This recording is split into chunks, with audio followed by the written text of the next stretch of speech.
Existen amores que se expresan, que se hacen públicos, pero también hay otros que solo están en nuestros corazones, sin convertirse nunca en un gesto o una palabra.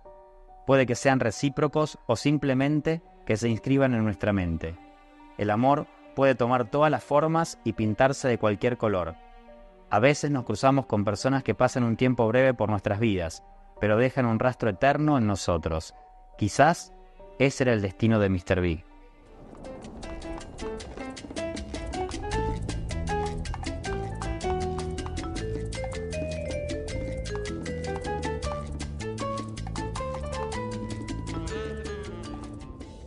¿Cómo fue que te decidiste a escribir esta historia y qué fue lo que te inspiró?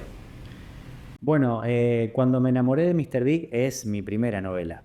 Es la primera vez que de alguna manera me animo a escribir algo que tenga que ver con el mundo literario, para decirlo de alguna forma.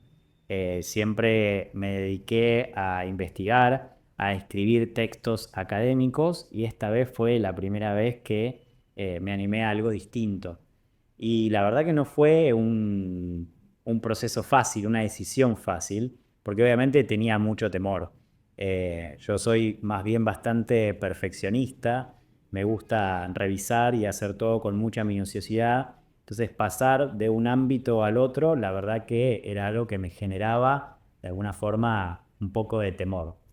Yo venía explorando este tema vinculado a el mundo de las relaciones, los vínculos. Publiqué algunos artículos periodísticos. Bueno, inicié mi carrera de psicología un poco motivado por esta cuestión, así que era una inquietud que venía de alguna manera trabajando en estos últimos años, pero nunca me imaginé realmente que esto se iba a poder convertir en una historia y mucho menos en un libro. Bien, un poco sin spoiler a ver, pero ¿qué fue lo que te inspiró? El punto disparador de esta historia fue realmente un proceso que yo describo como un proceso catártico. En realidad, viví muchas situaciones que me generaron una gran emocionalidad, para decirlo de alguna manera, y no estaba logrando encontrar, atravesar esa emocionalidad utilizando las herramientas conocidas. No me era suficiente ni el espacio de terapia, no me era suficiente el, no sé, recurrir a canciones, a charlas con amigos, ¿no? A todas esas herramientas que yo venía de alguna manera utilizando o que utilicé a lo largo de mi vida para poder atravesar momentos difíciles. Y en este caso se me ocurrió dedicarme a la escritura, es decir, poder traducir muchas de esas emociones que tienen que ver con historias amorosas, con historias familiares, de la vida en general, que logré traducir en un texto, en una narrativa. Y eso implicó una liberación profunda. Es decir, cuando logré concluir, cuando le puse punto final a esta historia, ahí brotaron de manera abrupta todas las emociones contenidas. Así que si tuviera que decir cuál es el disparador de esta historia, más allá de que en definitiva se trata de un proceso, como bien mencionaba, y que tiene que ver con muchas inquietudes que vine cultivando a lo largo de los últimos años, creo que ese proceso catártico fue lo que me dio el envión, el empujón final para poder dedicarme a la escritura. Odio Tinder. Odio tener que recurrir a esta aplicación cuando quiero conocer a alguien nuevo. Pero en pleno siglo XXI, para alguien de casi 40 años, es el camino más simple para poder conocer gente, tener citas, encontrar mi príncipe azul. Y hablando de ese proceso de la escritura, ¿cómo fue el proceso? Bueno, el proceso fue bastante particular porque, como te decía, tiene que ver con esto, ¿no? Con un proceso catártico que muchas veces no podemos controlar. Y de hecho lo que me pasó fue que es una historia que yo escribí en muy poco tiempo. A veces hasta me da vergüenza mencionarlo porque he escuchado a muchos otros escritores, escritoras que dicen, no, bueno, he estado años escribiendo esta novela o esta historia y en realidad yo la escribí en poco menos de 2 meses. Porque tenía que ver con esto, ¿no? Con sacar afuera todas estas emociones. Lo que me pasó fue que una vez que empecé a escribir, me copé, me conecté muchísimo con ese proceso, con esa escritura, y no paré, no podía parar. O sea, llegaba de la oficina y me ponía a escribir, los fines de semana visitaba un café, de ese café me iba a otro café, y utilizaba cada momento disponible para poder volcarme en esa historia. No es una historia que tenía muy bien claro tampoco desde el inicio cómo iba a concluir, sino que más bien me dejé llevar un poco por lo que iba sintiendo, por lo que me iba pasando en cada momento. Y bueno, fue surgiendo, fue llegando, digamos, a este libro, a Cuando me enamoré de Mr. Big, que bueno, que refleja no solo en su contenido, sino también en esta forma del proceso, bueno, toda esta emocionalidad que fui trabajando. ¿Y cómo llegaste a la publicación de la novela? Bueno, la publicación tiene que ver con mis amigos y mis amigas. Por eso la novela está dedicada a mis amigos y mis amigas, porque una vez que lo escribí, que logré, digamos, sacar afuera todas esas emociones, lo empecé a compartir con algunos amigos y algunas amigas, porque me generó como curiosidad un poco, ¿no? Esta cosa de decir, bueno, che, mirá lo que me pasó, mirá lo que escribí. De alguna manera también compartiendo una herramienta posible, ¿no? Ponerla a disposición de mis amigos por si les llegaba a ocurrir lo mismo y tuvieran la oportunidad de echar mano a esta herramienta de la escritura. Y a partir de este intercambio se fue generando algo muy loco porque todas las devoluciones eran, che, esto está buenísimo, me encanta, me siento muy identificado, identificada con la historia, tenés que publicarlo.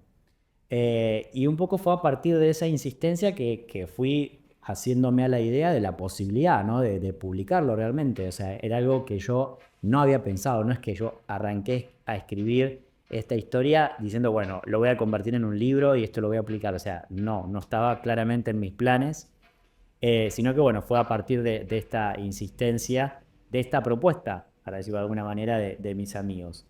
Y también fue a partir de mis amigos, particularmente de uno de ellos, de Juan Pablo, que me acerqué a la editorial, a PAM Publicaciones, que es una editorial que se dedica a apoyar y a brindar el espacio a autores independientes. Y la verdad que me propusieron una tarea sumamente enriquecedora en este punto, es decir, para alguien que nunca había llevado adelante la tarea de publicar una narrativa. Y me fui copando, me fui conectando con ese proceso. La verdad que el equipo de PAM es un equipo maravilloso de personas encantadoras que me fueron acompañando en cada uno de esos procesos, de esos pasos. Yo tenía el miedo, como decía anteriormente, de que la primera devolución del equipo editorial sea tipo desastroso en el sentido de me van a aniquilar el texto, la novela, la historia, y por el contrario, la devolución que recibí fue sumamente motivadora, enriquecedora, señalando aquellos puntos que le parecían muy lindos, muy bien trabajados, y algunos otros que merecían seguir siendo trabajados. Así que eso realmente me fue motivando para que realmente me pudiera conectar con la idea de que Cuando me enamoré de Mr. Big se transformara en un libro. Mi vida está llena de grises en casi todos los ámbitos. Suelo pintar grises donde no los hay. Pero en el mundo de las relaciones amorosas, especialmente en su inicio, soy más bien blanco o negro. Las mariposas en la panza se sienten o no se sienten. En el primer cruce de miradas, sé realmente si la cosa pinta para algo más que un mero encuentro. Entonces, ¿avanzamos o no? No hay más opciones. Bien, y un poco yendo más a la historia en sí, ¿cuál dirías que es el tema principal de la novela? Bueno, el tema principal de la novela, la trama de la novela, tiene que ver con la construcción de los vínculos en los tiempos actuales, vínculos que tienen que ver con las relaciones amorosas principalmente, pero también los vínculos con la familia, con los amigos, con los afectos en general. La historia narra las vivencias de un personaje, un varón gay, eh, que está pisando los 40 años y que, bueno, se enfrenta al desafío de construir una relación amorosa atravesado por los mandatos del amor romántico, pero con los vericuetos de los nuevos tiempos, ¿no? O sea, con otros mandatos, con nuevos mandatos como el del amor libre, el poliamor, el mundo de las redes sociales, las reglas, las lógicas de las redes sociales, ¿no? Las dificultades que supone la construcción de cualquier vínculo, pero particularmente de las relaciones sexoafectivas en estos tiempos. Bien. ¿Te inspiraste en otras obras u otras historias? Sí, la verdad que sí. Bueno, de hecho, cuando me enamoré de Mr. Big, y particularmente Mr. Big, es una metáfora de una de mis series favoritas de todos los tiempos, que es Sex and the City, una serie que comenzó a publicarse a fines de los 90 y que, digamos, se extendió por gran parte de los 2000 y que yo consumí en aquel momento por sentirme muy identificado, muy reflejado con esos personajes que de alguna manera marcaron mi adolescencia, marcaron el modo de entender y vivenciar las relaciones y que por eso mismo yo decidí como traer a colación para contar mi propia historia.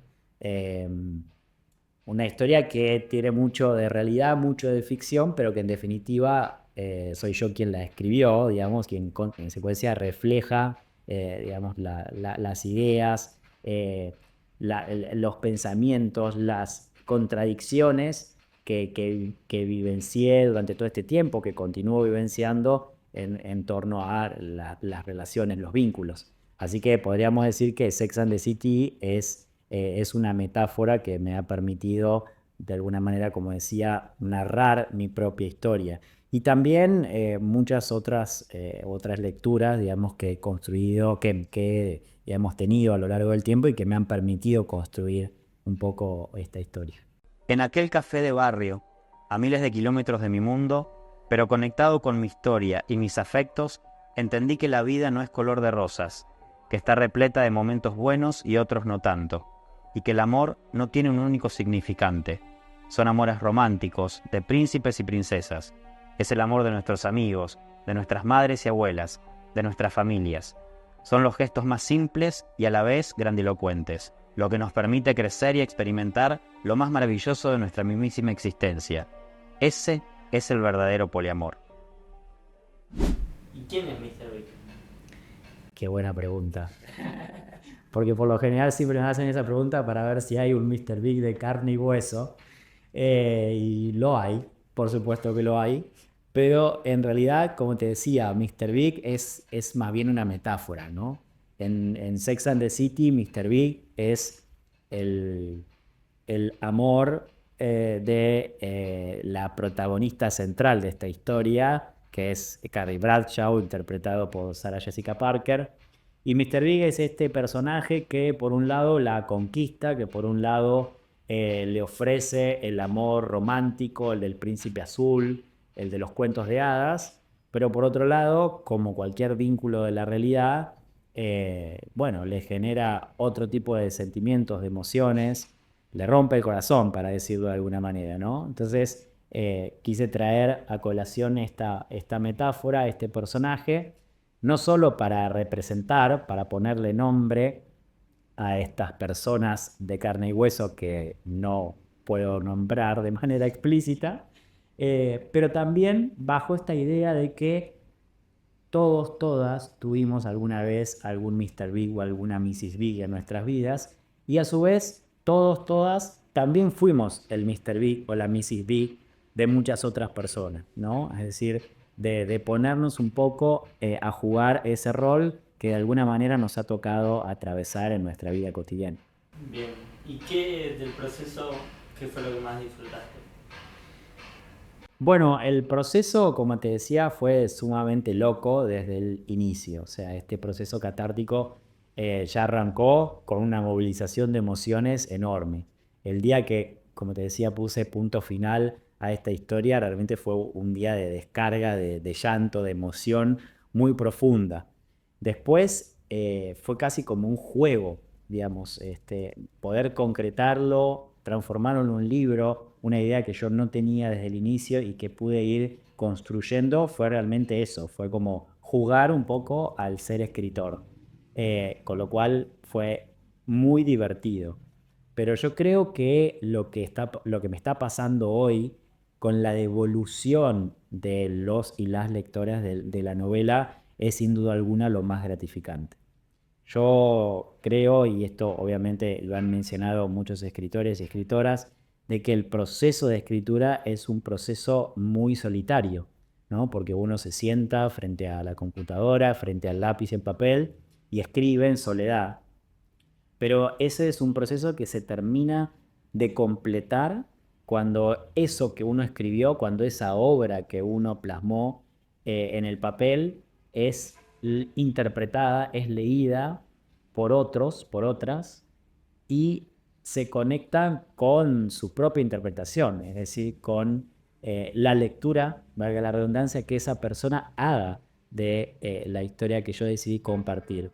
Y el encontrarme con esas evoluciones, con los comentarios de amigos, de familiares y sobre todo de personas desconocidas que por ahí te escriben y te dicen, che, me encantó la historia, me sentí súper identificado con tal personaje, a mí me pasó lo mismo, eh, tal cuestión me recordó a tal historia que viví en mi pasado. Creo yo que es como lo más maravilloso que me ha pasado en este proceso, algo que me genera, digamos, una emoción terrible que cada vez que recibo un mensaje de esas características me llena el corazón realmente, porque es algo que nunca había experimentado y que ya te digo, me parece que viene a completar un ciclo que se completa, valga la redundancia, con la evolución de los otros. Aunque las películas, tanto las románticas como las más eróticas o porno, nos quieran hacer creer que sí, no es común ni fácil que las personas experimentemos el punto máximo de placer al mismo tiempo, al unísono. Cada uno tiene sus propios mambos, sus propios secretos, y esa compaginación es más compleja de lo que se cree. ¿Y te sentís en condiciones de Mr. Big parte 2? Bueno, uno siempre sigue sumando historias, ¿no? Para completar. Eh, Realmente no lo pensé, es como que todavía estoy transitando este proceso de este primer Mr. Big, de esta primera novela, disfrutando, tratando de conectarme a pleno con las emociones que me va generando todo el proceso, pero por supuesto que no lo descarto, ¿sí? La verdad que me divierte, me llena mucho. La escritura, digamos, como actividad en sí misma, algo que no me gusta utilizar el término de vocación, pero sí es bastante parecido a lo que uno podría entender como vocación. Realmente creo que el escribir es algo que es una actividad que realmente me llena, me conecta conmigo mismo, así que no descarto seguir en este camino. Bien. ¿Y qué consejo le darías a alguien que está en el proceso de escribir su propia novela? Bueno, la verdad que, como te decía, para mí la escritura ha sido desde una herramienta terapéutica hasta algo que realmente me ha permitido encontrarme con una parte muy importante de mí mismo, con lo cual lo primero que tengo para decir a alguien que se está animando, que quiere animarse, es que efectivamente lo haga, que se anime. Es muy importante que la persona crea en aquello que quiere transmitir, que quiere contar y que realmente se anime, porque me parece que a veces esa mirada, ese juicio de los demás realmente puede ser un obstáculo, ¿no? A la hora de animarse a poder compartir aquello que uno produce, ya sea una escritura, una música, lo que sea, ¿no? Y me parece que a veces dar ese paso puede ser, digamos, bastante dificultoso, nos puede generar mucho temor, pero la verdad que todo lo que viene después de eso es realmente muy, muy gratificante. Y creo que también es muy importante que uno pueda estar abierto al aporte de los demás, porque para mí fue crucial haberme encontrado, por un lado, con el aporte de mis amigos, con el empuje de mis amigos, pero también con un equipo de profesionales que me incentivaron, que me contuvieron, que me acompañaron en este proceso. Así que eso es muy importante y no sería posible si también uno no está abierto a que eso suceda, ¿no? Bien, y para cerrar, si tendrías que definir con 3 palabras tu novela, ¿cuáles serían? Uy, qué difícil, 3 palabras. Esa, me la dejaste muy difícil. Eh, Puede ser a nivel personal sí. o a nivel, bueno, de la novela en sí. eh, yo diría que si tuviese que identificar 3 palabras, eh, diría familia, amigos, amor. Bueno, muy interesante. Bueno, muchas gracias, Nico. Gracias a vos.